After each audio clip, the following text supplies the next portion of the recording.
Hello, what is up everybody? I am Chance and we are back today to continue our little adventure with the remainder. Let's get into it. Hey. Yeah! Oh no. No. Let's get through this. We gotta get through this. Oh my gosh, what is it? Okay. A slender silhouette ever so slowly detaches itself from the shadow of the doorframe. Their dark skin, which had blended effortlessly into the shadow, now stands in stark contrast in the light. Their features are sharp, merciless. They walk tiptoed, sinewy muscles rippling under the tight-fitting clothes, poised to lunge. Is this what it looks like? I back away, hand fumbling behind me, searching the desk for something to defend myself with, but there's only paper. The dark figure advances slowly, peering around the room, sniffing the air, pausing at every little sound. They're distracted. I might have a chance. I tense up and ready myself. The next time they stop to peer at something, I bolt for the circle of debris. Caught by surprise, they claw at my arm. Misses, tears a shred of fabric away. Stop! I hear them hiss. Then rapid footsteps on my heels. I don't dare slow down. Something sharp snatches at my robes, tearing it, but without enough catch to stop me. They're closing in. I can't outrun them. What do I do? Stop! Comes another hiss from inches behind. Nope. Something large moves in the corner of my eye. Then I hear a crash and the sound of a shower of splinters. I turn to see my pursuers knocked to the ground by a bookshelf turned projectile. Ilar! Don't stop. Come to me. Ilar's voice booms. I turn and see them moving their arm in an arc, and several thick vases from the drifting flock launch towards my attacker. A head-on smash. Myriad shards fly out. I wince at the imagined pain. But when the pieces have settled, I spot the dark figure some distance back, on all fours, mostly unharmed. How did they... Ilar takes a few quick steps to my back, muttering something under their breath, then throws their open hand toward the enemy. They leap back, bounding several meters at once, landing near the doorway. I wait for Ilar to press the attack, but they simply step out from behind me and glare at our attacker. What are you waiting for? They're right there. It seems Ilar doesn't hear me at all. They just stand there. I look toward the dark figure. They're staring at me with fury in their eyes. They open their mouth to say something, but all that comes out is a sound somewhere between a gurgle and a hiss. They clutch at their throat with both hands, eyes bulging, straining. Ilar chuckles, and with a flick of a wrist, launches a cabinet.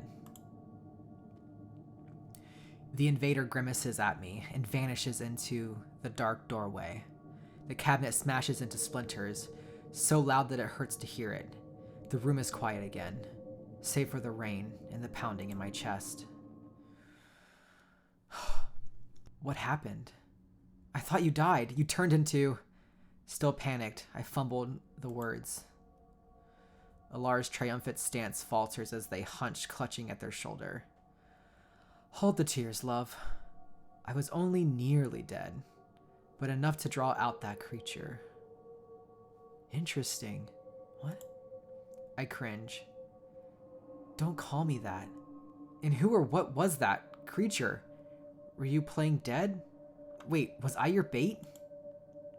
You wound me. I thought we worked as partners. That might have been a Lucasi, entities hopelessly attracted to the Abyss Devara. Slippery as eels. The only way to deal with them is by surprise. You help me surprise them. Skeptical, I cross my arms. Is that so? Well, it worked, didn't it? We won't have to worry about that one for a while. It'll be licking its wounds.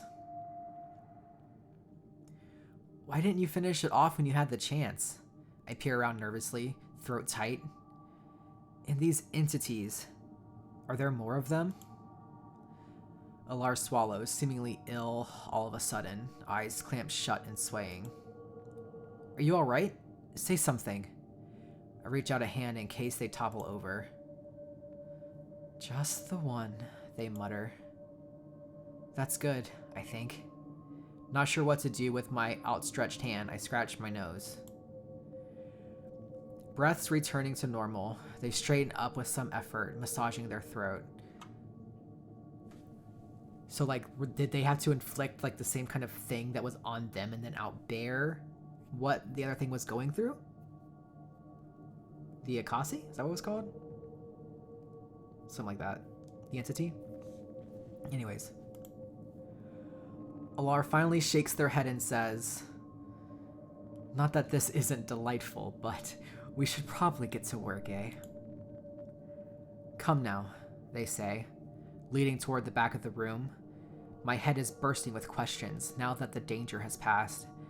When we get near the darkened doorway, my pulse quickens and I hesitate. With just a few gestures of the hand and some words I don't recognize, Ilar slams the door shut and blockades it with loose stones. Show off, I mutter, staring at Ilar. Then I notice them visibly hunch and wonder how much it's costing them to do these things. A thin, silvery thread drifts close to my face. I wave it away, thinking it's spider silk. It sticks to my hand, and I realize there are dozens of these threads growing out of Ilar's shoulders. What? Now that I'm paying attention, their form also seems to flicker, insubstantial. Their hand is so feverish it's uncomfortable on my skin. My own hands are flickering the same way. I draw a sharp breath. What's happening? Noticing my growing unease, they face me, waving a hand nonchalantly.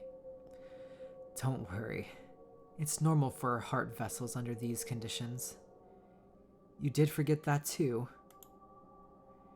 Who said I was worried? I'm just curious. What is this heart vessel?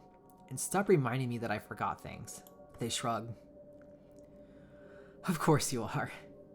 These bodies made from water's energy condensed.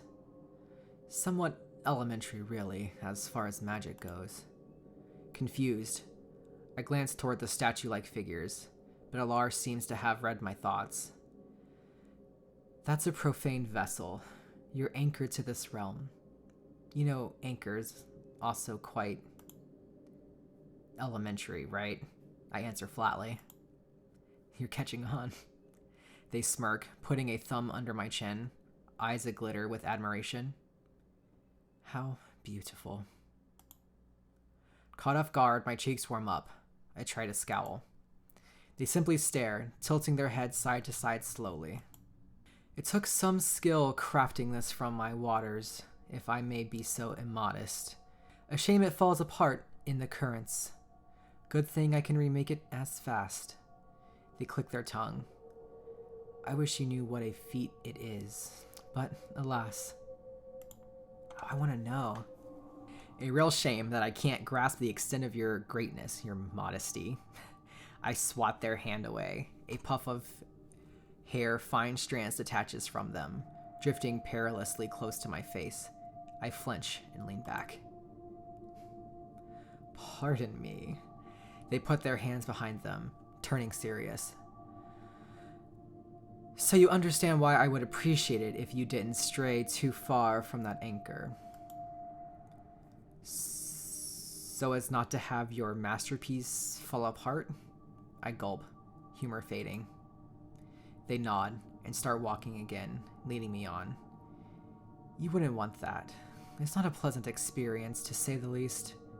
Not to mention a waste. Queasiness comes over me and I feel itchy all over.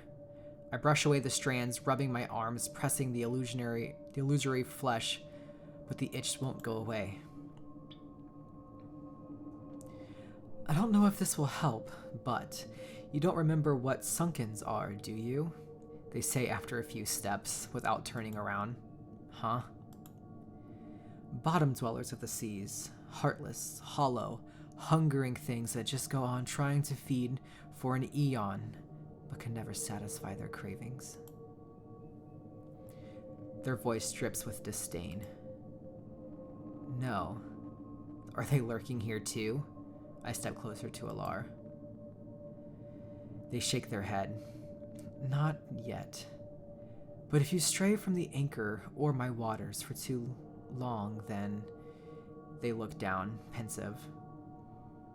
Memory, reason, even the essence of who you are may be lost, so... Promise me you'll come back right away if you notice you're forgetting things. They pause, then add, don't make me worry.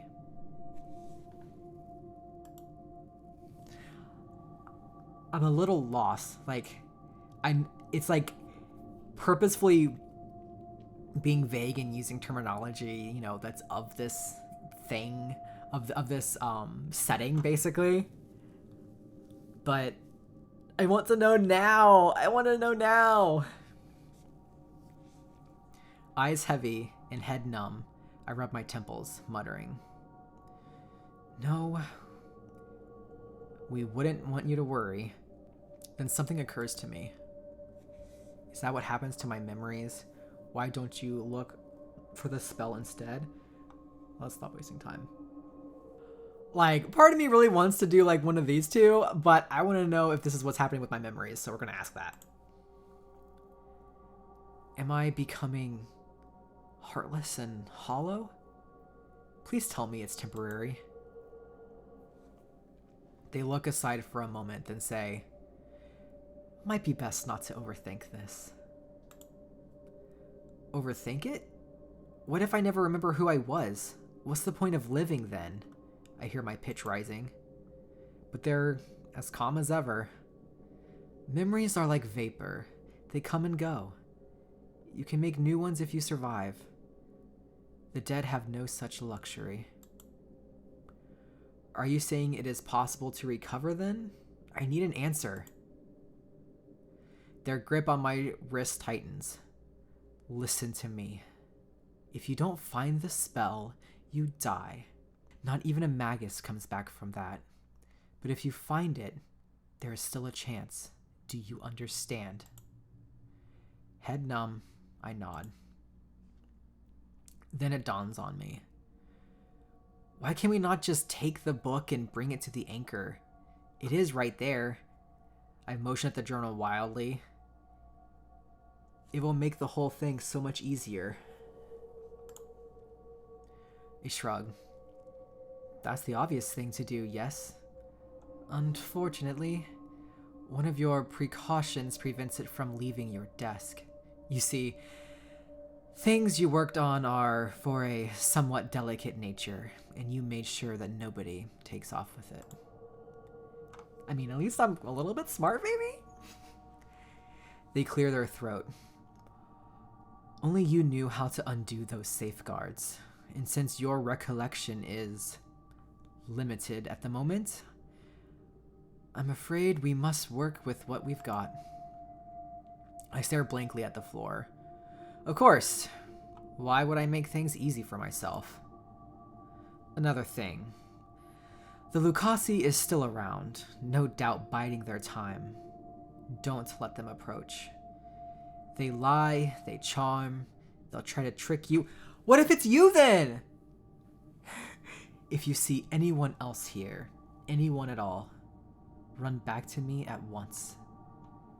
Unable to contain myself anymore, I clutch my head and groan.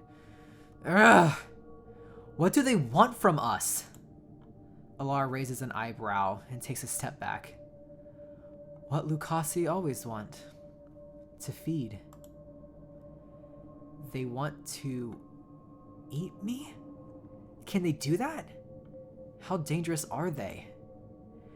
I don't want to get into the details at this moment. Suffice it to say, be watchful at all times, and for depth's sake, don't agree to any propositions. They're powerful to begin with, and nigh impossible to get rid of once invited. Y'all know I'm gonna end up running straight into this. Y'all know it. I rub the bridge of my nose. That's too much. How can I not forget things? How can I remember not to forget? Ugh. I grab Ilar's arm. What if you stay with me the entire time? What if you never let me out of your sight? A slow shake of the head. As much as I'd like to, I must rest. That means no heart vessel for a time and no awareness of this place. Oh, Laura, this is not happening. I pace in a panic, heart racing. Insight flashes. What if you cast a spell on me? Something to help me remember, something hard to forget. That's not a bad idea. Ilar massages the back of their neck and gingerly looks around the room. Let me see. They take a few quick steps away, pluck something from the air, and return to me. Gripping my hand and looking it all over, they fixate on a spot on my wrist and jab something into it. Ow, what? Wincing, I instinctively jerk away, but Ilar's grip tightens, holding me still. Look at me and repeat this. Let the image and words burn into your heart. Sensual pleasures wane, but pain I make my anchor. Long as this pain endures, I too shall remain. Ugh, I grunt, struggling. Say it. The intense look in Ilar's eyes leaves no room for arguments. I try to steady my racing pulse, but they drive the sharp objects deeper into me. It burns. I struggle more. They pull me closer and hiss into my ear. Say it. Gasping for breaths, I push the words out through gritted teeth. Abruptly, Ilar lets go, satisfied. I stumble back, pulling my arm free. A shard of metal drops onto the hard floor with a clink and wiggles away into a crevice, leaving drops of red. Still catching my breath, I growl at Ilar. How dare you? Come on, man! Like, we asked for this, did we not? A necessary step given the... You could have warned me. Ilar shrugs. I thought it'd be no trouble for a magus of your caliber. I fume silently. Still grinning, they move on. I'll leave you to the journal then. Remember, it's a ritual with a circle gate, some black powder, and a mantra. Can you manage? I guess, I say, not at all certain. They smile and reach a hand towards me. I look away. Don't touch me. It's no fun. They pull their hand back, smile only wavering a little. Once you find the spell, simply bring me the instructions. I'll tell you how to proceed. And the Abyss Devara will soon cease to be a problem. I can make out even more of the objects behind them now. Their form is thinning out by the breath. Hurry. With a mischievous grin, Ilar gives my wrist a squeeze. The pain of the cut flares up again. You won't forget this, right? I wince, I narrow my eyes, I grit my teeth and stay calm. Which one do we want? Let's grit our teeth and stay calm. Or should we be feeling the pain so that we can remember? I don't know. Let's just grit our teeth and stay calm. No, not likely, I reply with a steady voice as I can manage refusing to meet their eyes. Their grip tightens for just a moment. I inhale sharply. Excellent. It might just save you. You'll see. Aww. As they finish speaking, they let go of me and begin to disintegrate. I take several steps back, staring as they disappear. Their smile is the last to go. I wonder if even that can be done on purpose. Finally, alone. It's a lot to take in. I let out the anger pent up inside me. You know what? Do we want to let it out? Let's let it all out. It's good to vent. Let's do it. This is weird. It is a lot to take in. But let's let out, well, if we let out the pent out anger, are we going to destroy something? Let's just do it. I notice my trembling knees and suddenly realize how tired I feel. A hand on the table, teeth clenched. I fight to stay on my feet. Just me now. No one can help me. No one can tell me what to do. No one. I alone can change my fate. I, and only I. What if you can't? I can.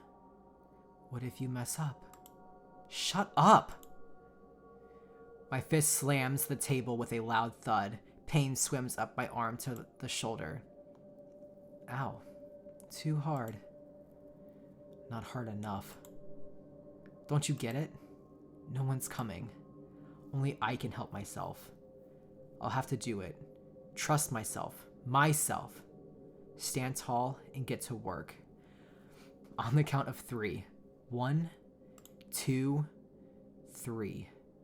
I pull myself to standing by the desk leg, anger fading, hand pulsing, wishing I didn't smash that sunken thing.